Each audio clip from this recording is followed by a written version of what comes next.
Hello everyone. हम पढ़ रहे थे केमिस्ट्री क्लास 9th का chapter number 1 matter in our surroundings.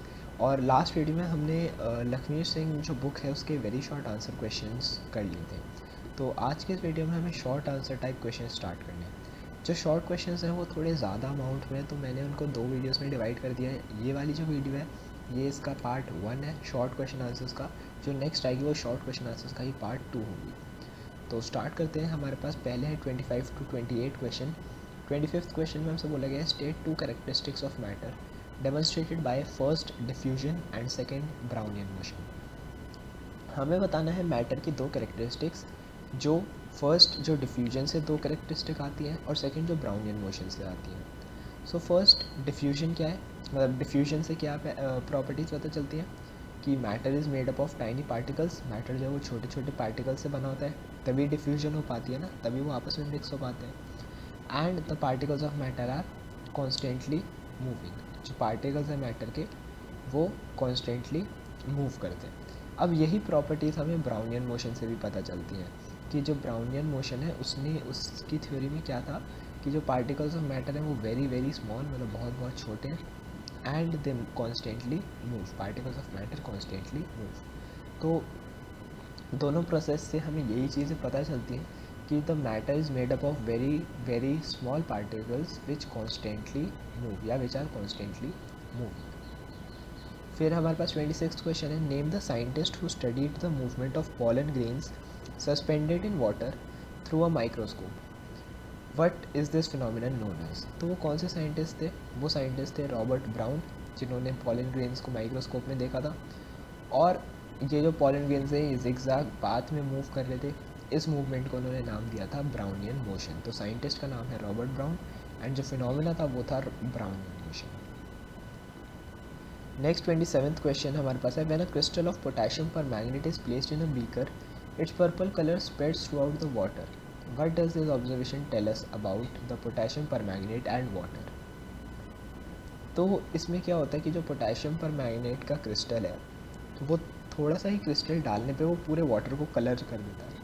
इसका रीज़न ये है कि जो पोटेशियम पर मैग्नेट के क्रिस्टल्स हैं वो बहुत ज़्यादा मिलियंस ऑफ स्मॉल पार्टिकल से बने हुए हैं और ये पार्टिकल्स जो हैं ये वाटर में मिक्स हो जाते हैं। अब हमसे वाटर का भी नेचर पूछा तो वाटर का नेचर क्या बताएंगे कि भाई उसके पास इतनी स्पेस है कि वो पोटेशियम पर मैग्नेट को अपने अंदर ले सकता है। So water have particles of water have spaces between them. तो पोटेशियम पर मैग्नेट के बारे में हमें ये पता चल रहा है कि it is made up of millions of particles and water के बारे में हमें ये पता चल रहा है कि it has spaces between them. 28th question 28th question है हमारे पास, when a gas jar containing air is inverted over a gas jar containing bromine vapor, the red brown bromine vapor diffuse into air. Explain how bromine vapor diffuse into air. मतलब हमारे पास एक jar में bromine air है, एक खाली vessel है जिसमें सिर्फ एयर है। अब हमने क्या किया कि जो गैस जार है उसको ब्रोमीन वेपर वाले गैस के ऊपर रख दिया। अब ब्रोमीन गैस जो होती है वो रेड कलर की होती है थोड़ी, तो एक बीकर तो हमारे पास रेड है और जो बीकर हमने ऊपर रखा है वो अभी उसमें कोई कलर नहीं है, उसमें सिर्फ एयर है। तो अब क्या होगा जब हम उसको इन्वर्ट कर देंगे तो जो ब्रोमीन के मॉलिक्यूल्स हैं और जो एयर के मॉलिक्यूल्स हैं वो आपस में कोलाइड करेंगे। ठीक है, bromine and air molecules collide with each other. क्यों? क्योंकि ब्रोमीन भी गैस है तो उसके पार्टिकल्स में भी हाई काइनेटिक एनर्जी होगी और एयर मॉलिक्यूल्स, एयर भी गैस है तो उसके पार्टिकल्स के पास भी हाई काइनेटिक एनर्जी होगी। हाई काइनेटिक एनर्जी मतलब हाई स्पीड। अब स्पीड ज़्यादा है और बहुत मतलब सारी डायरेक्शंस में मूव कर रहे हैं, फ्री टू मूव है, गैस है तो free to move, hence diffusion होती है एंड रेड ब्राउन कलर जो है वो पूरे वेसल में देखा जाता है। पूरे वेसल जो है वो रेड ब्राउन कलर का हो जाता है, मतलब पहले सिर्फ नीचे वाला था, थोड़ी देर में ऊपर वाला भी हो जाता है। नेक्स्ट करते हैं 29, 30, 31, 32। 29th क्वेश्चन है, describe in your own words what happens to the particles when salt dissolved in water. जब हम सॉल्ट को वाटर में डिज़ोल्व करते हैं तो क्या होता है? सिंपल चीज़ है कि जो सॉल्ट के मॉलिक्यूल्स हैं, the particles of salt break, जो पार्टिकल्स हैं सॉल्ट के वो टूटते हैं और जो पानी के पार्टिकल्स के बीच में स्पेसेस हैं उनमें आ जाते हैं, उनको ऑक्यूपाई कर लेते हैं and hence mixes with it. Salt के पार्टिकल्स ब्रेक होके वाटर के पार्टिकल्स के बीच में जो स्पेसेस हैं उसमें जाके उस स्पेस को ऑक्यूपाई कर लेते हैं और उस वाटर के साथ मिक्स हो जाते हैं। Simple process. सेम होता है शुगर के साथ, सेम होता है किसी भी मिक्सचर के साथ। 30th क्वेश्चन 30th क्वेश्चन है, explain why we can easily move our hand in air but to do same through a plank of wood we need a karate expert. हम एयर में अपना हैंड ईजिली मूव कर सकते हैं, but यही चीज़ हमें किसी प्लैंक ऑफ वुड के साथ करनी है तो हमें करंट एक्सपर्ट चाहिए। मतलब अगर हमें एक वुड प्लैंक ऑफ वुड, एक लकड़ी का फट्टा जो होता है, उससे अपना हाथ पास करना है तो हम नहीं कर पाएंगे, हमें करंट एक्सपर्ट की ज़रूरत होगी, वो कर पाएगा। इसका रीज़न क्या है, देखो एयर जो है वो एक गैस है जिसमें बहुत ज़्यादा पार्टिकल्स के बीच में स्पेसेस है। अब ये जो पार्टिकल्स के बीच में बहुत ज़्यादा स्पेसेस है और वो एक दूसरे को अट्रैक्ट भी नहीं कर रहे, नेग्लिजिबल फोर्स ऑफ अट्रैक्शन है, तो ये फोर्स हम ईजिली मूव कर सकते हैं बाय मूविंग आवर हैंड। जो हमारा हैंड जब मूव कर रहा है तो जो हल्की फुल्की सी फोर्स लग रही है वो भी काफ़ी है इस फोर्स को ब्रेक करने के लिए और अपने हाथ को पास करने के लिए। सो एयर में तो काफ़ी ईजी है, but for solid Planck of would, would क्या है, सॉलिड है।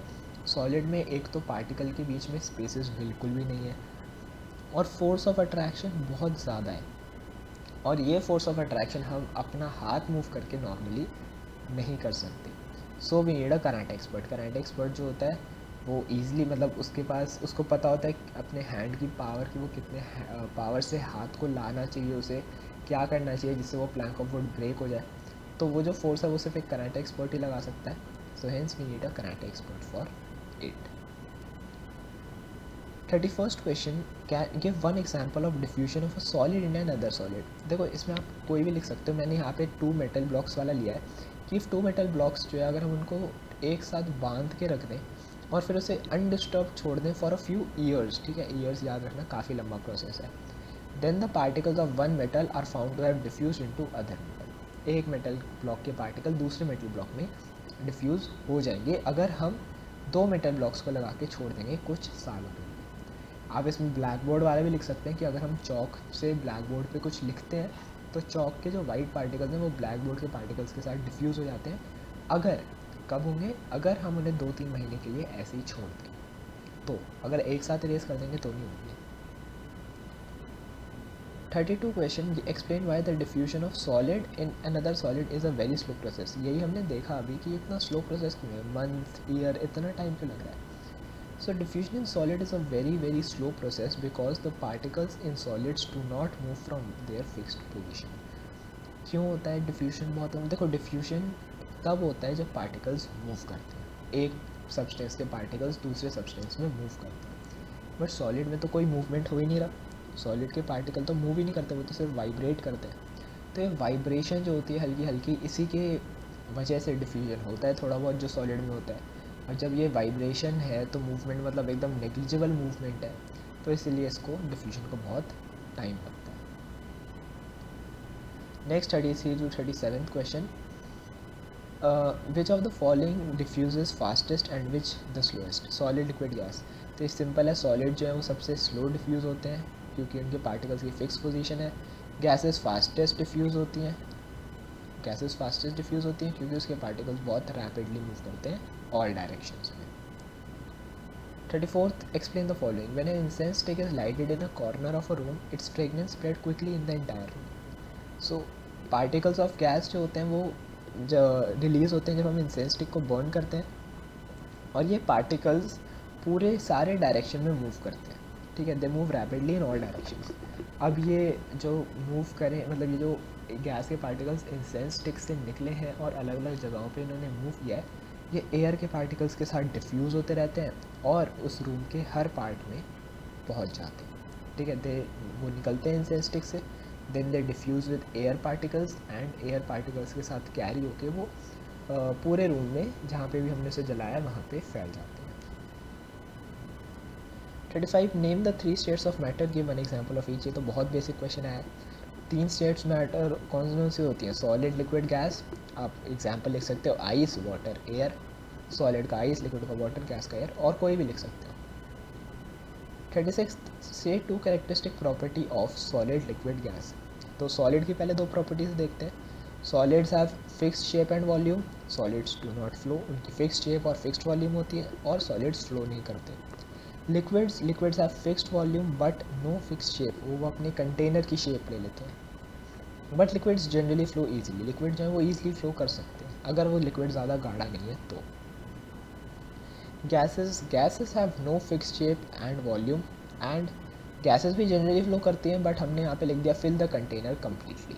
वो अपने कंटेनर को कम्प्लीटली फिल कर देती है, बिकॉज ये प्रॉपर्टी सॉलिड लिक्विड दोनों से अलग है। ना सॉलिड कम्प्लीटली फिल करता है ना लिक्विड कम्प्लीटली फिल करता है, but gas completely fill the container. 37th question है हमारे पास, why do gases have neither a fixed shape nor a fixed volume. क्यों फिक्स्ड शेप और फिक्स्ड वॉल्यूम नहीं होती गैस के पास?